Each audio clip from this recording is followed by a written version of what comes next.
ఏమంటే చేస్తున్నావు బుజ్జి రోజు? ఏం లేదండి, మెంతాకు తీసుకొచ్చారు కదా మీరు. ఒక కట్ట తెమ్మంటే 4 కట్టలు తీసుకొచ్చినారు కదా. సో నేను ఒక కట్ట అయితే పప్పులోకి వేసాను. ఇప్పుడు 2 కట్టలు 3 కట్టలు ఉంది కదా, దీంతో నేను 2 కట్టలు అయితే తీసుకున్నానండి. చిన్న చిన్న వస్తాయి కదా, అవి 10 రూపీస్వి.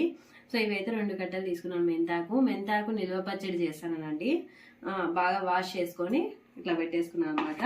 తర్వాత శనగబ్యాళ్ళు 2 స్పూన్స్, ఉద్దిబ్యాళ్ళు 2 స్పూన్స్, తర్వాత జీలకర్ర, ఆవాలు కూడా తీసుకోవాలి. నేను ఇక్కడ పెట్టలేదు. ఇది చింతపండు ఇది లెమన్ ఉంటుంది కదా, చిన్న లెమన్ అంత సైజు చింతపండు తీసుకోవాలి. తర్వాత ఎండుమిర్చి తీసుకున్నానండి. పచ్చిమిర్చితో కూడా చేయొచ్చు, కాకపోతే పచ్చిమిర్చితో ఎక్కువ రోజులు నిలువ ఉండదు అనమాట. ఎండుమిర్చి అయితే 2 days 3 days అలా బాగుంటుంది. తర్వాత కొత్తిమీర కొంచెం తీసుకున్నాను. అన్ని వాష్ చేసుకొని ముందే పక్కన పెట్టేసుకోండి. అలాగే లాస్ట్లో పోపు వేసుకుంటాం కదా, వెల్లుల్లి కూడా తీసుకున్నాను అనమాట.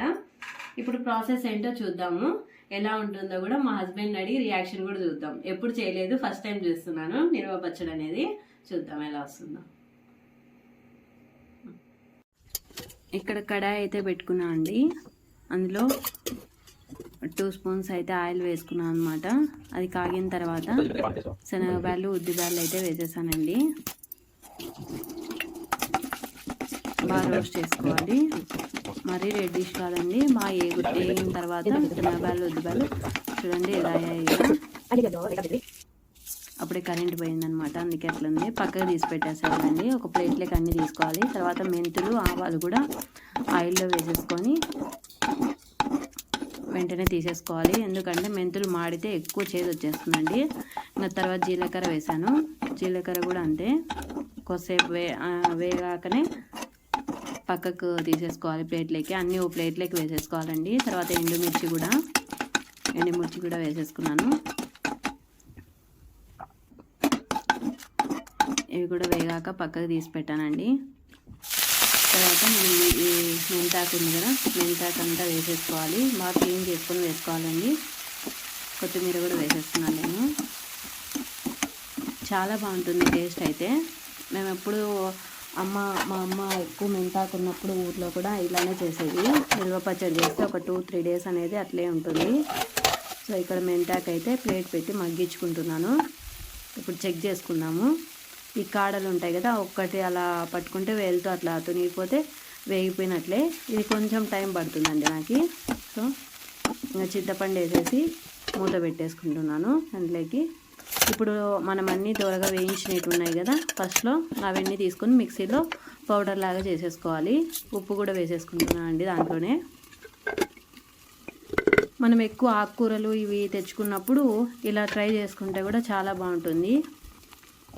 ఇంకా కారం పొడి చేసుకుంటారు కదా, అది కూడా బాగుంటుంది. సో ఇప్పుడైతే అది పౌడర్ చేసేసుకున్న తర్వాత మెంతాకంతా స్టవ్ ఆఫ్ చేశానండి. స్టవ్ ఆఫ్ చేసి చల్లారిన తర్వాత మిక్సీకి వేసేసుకోవడమే.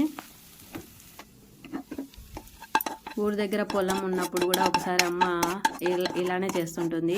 ఆకుకూరలు అన్నిటితో చేసుకోవచ్చండి మనం చట్నీలు, ఏవి బాగుంటాయి అన్నీ కూడా. కొత్తిమీర పచ్చడి కూడా చాలా బాగుంటుంది, నిల్వ పచ్చడి. అదైతే ఎప్పుడు చేస్తాను. మెంతాకు పచ్చడి అయితే ఫస్ట్ టైం చేయడము. చాలా బాగుంది ఇది కూడా టేస్ట్. కావాలంటే కొంచెం బెల్లం వేసుకోవచ్చండి. చేదేం లేదు, కాకపోతే వేసుకునే వాళ్ళు కొంచెం బెల్లం ప్రిఫర్ చేసినా కూడా చాలా బాగుంటుంది పచ్చళ్ళకి. ఇంకా లాస్ట్లో పోపు వేసుకుంటున్నాను. మీకు చట్నీలు అంటే ఫస్ట్ ఏదైతే చేసుకుంటారు? టమోటా పచ్చడి ఇలానేనా? మేమైతే అన్ని రకాల పచ్చళ్ళు చేసుకుంటానండి. అన్నీ ట్రై చేస్తాను నేనైతే. పిల్లలు కూడా బాగా తింటారు నాకు. ఆకుకూరలు తినము అని చెప్పే వాళ్ళకి ఇది ఒక ఆప్షన్ అండి. చట్నీ లాగా చేసుకుంటే తినేస్తారనమాట. ఇంకా పోపు అయితే పెట్టేసుకున్నాను. అన్నంలోకి అయితే చాలా బాగుంది టేస్ట్.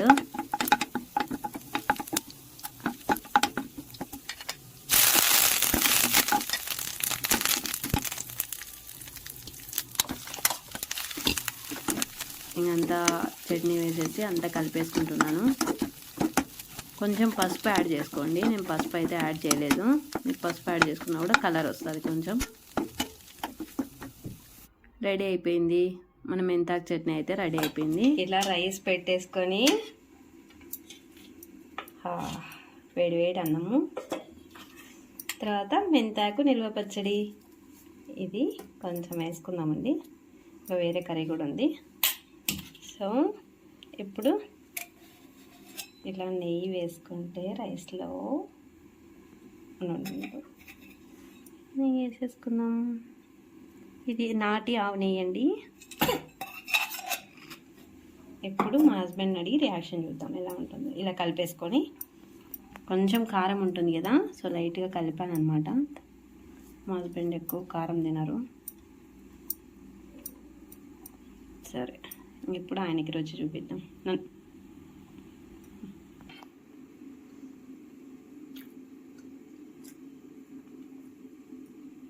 టేస్ట్ అయితే అదృష్టండి, చాలా బాగుంది. అసలు డిఫరెంట్గా ఉంది. మీరు కూడా ట్రై చేయండి ఇది. ఇప్పుడు మా హస్బెండ్కి తినిపిస్తాను, తను ఎలా ఉందో చెప్తాడు. రియాక్షన్ ఎలా ఉందో చూద్దాం. ఏమండి,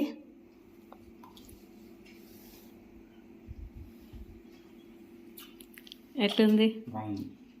చాలా బాగుందా? Thank you. హాయ్ అండి అందరికీ, హ్యాపీ ఉమెన్స్ డే. అందరు ఎలా ఉన్నారు? మేమైతే చాలా బాగున్నాము. మా హస్బెండ్ ఏదో గిఫ్ట్ అన్నారండి, చూద్దాం. ఉమెన్స్ డే కదా, నీకు గిఫ్ట్ ఇస్తుందా అంటున్నారు. నేను అందుకే వీడియో స్టార్ట్ చేశాను అనమాట. ఆయన రాగానే ఏం గిఫ్ట్ ఇస్తారో నాకు కూడా సర్ప్రైజింగ్గానే ఉంది. ఎప్పుడు గిఫ్ట్స్ ఇవ్వలేదు, ఈసారి గిఫ్ట్ ఇస్తా అన్నారు. సో తెస్తానంటే నేను వెయిట్ చేస్తున్నా, చూద్దాం.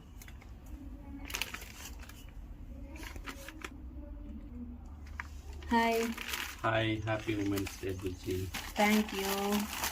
నాకు ఎప్పుడు గిఫ్ట్ ఇవ్వవు కదా, ఎందుకు ఈరోజు గిఫ్ట్ ఇచ్చినావు? ఇవ్వాలనిపించింది. అవునా, థ్యాంక్ యూ. చూడండి, ఇప్పుడే ప్యాక్ అయితే ఓపెన్ చేశాను. డ్రెస్ అయితే ఆర్డర్ ఇచ్చారు.